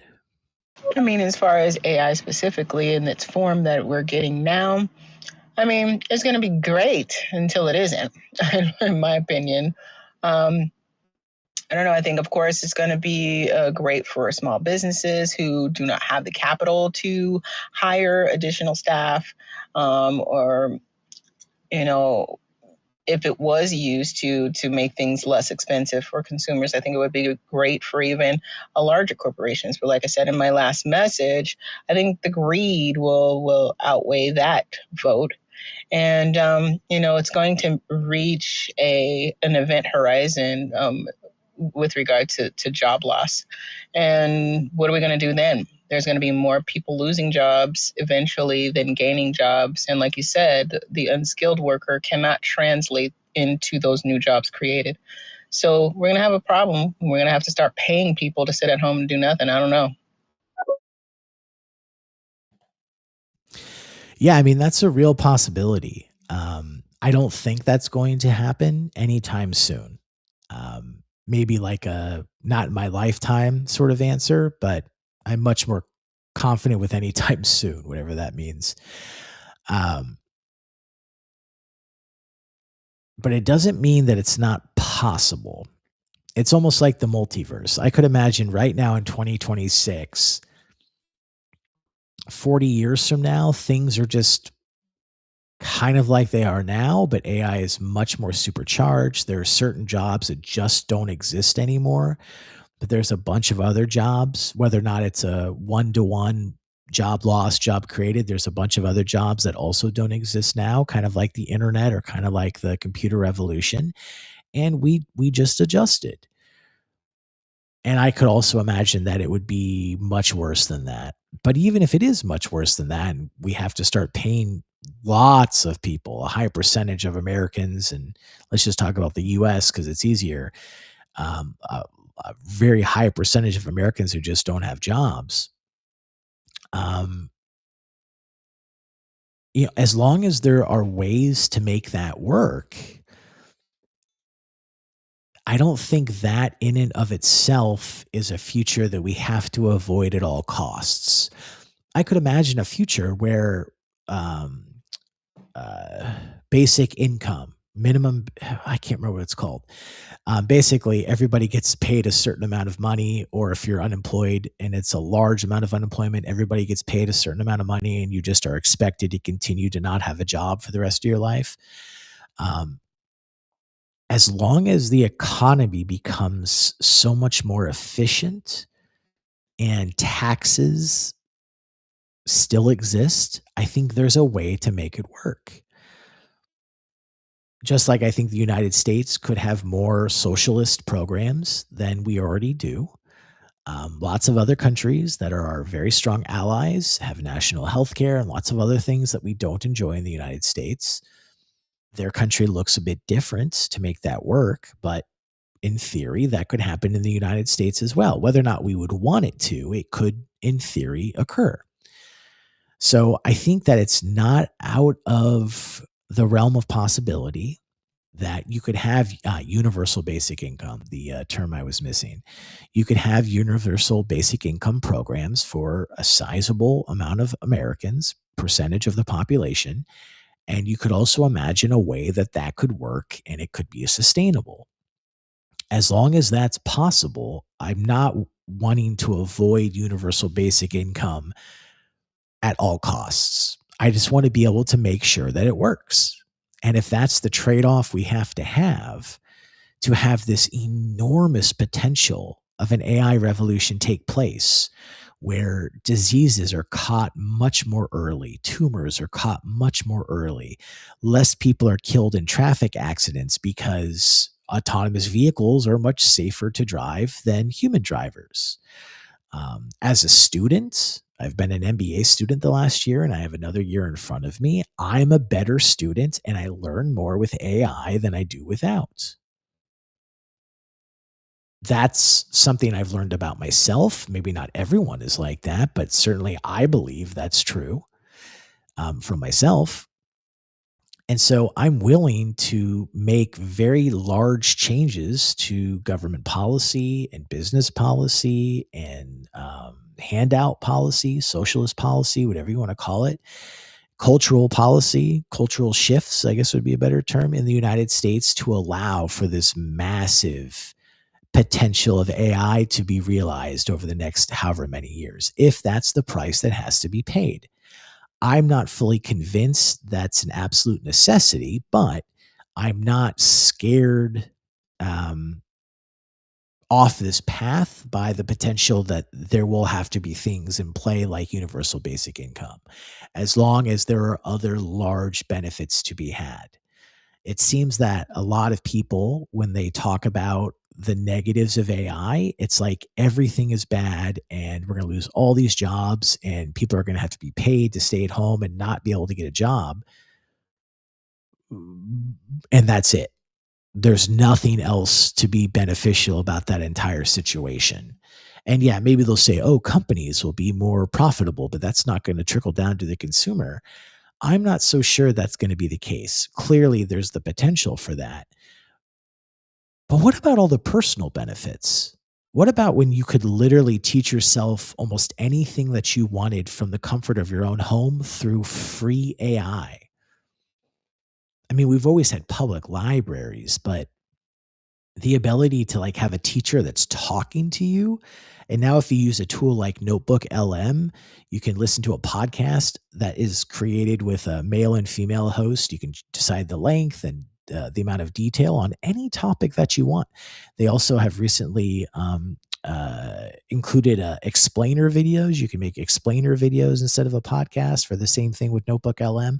I mean, it's only been 4 years of LLMs, and this is the potential that we already have. So just imagine what it could be like in 40 years.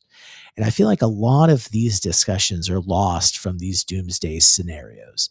Yes, if it turns into Skynet and the Terminator, and there's a nuclear war between humanity and the machines, who cares if you can teach yourself chemistry at home using ChatGPT? But barring that sort of AI human outcome, you're going to have an endless list of benefits that every single person, for the most part, in America and around the world, in theory, will have put in their back pocket. And yes, the price for that may be things like universal basic income, but it just seems to me like these doomsday scenarios don't adequately describe the benefits that would also come with really big changes like universal basic income. Okay. I think I might call it a day. Yeah, it's late enough that I think I might call it a day. Yeah, I really appreciate all the messages and all the people joining me as co-hosts over on Stereo. I also do the show on a bunch of other places as well. So I'll play a message here at the end of the show. And I hope you guys can join me in the future. Once again, I'm an MBA student and I'm doing a project over the summer to talk with people about their thoughts about AI. I'm hoping to do a PhD after I finish my MBA. And I want to talk to people about their thoughts. So it helps me generate ideas for what I want to study for my doctorate. So would love to hear from you in the future. Hope you can follow me wherever you're listening and we can continue the conversation that way. Until next time, everybody have a good night, and I'll be doing some more shows over the weekend. This is Chance Encounters, live AI conversations. Visit tr.ee/Chance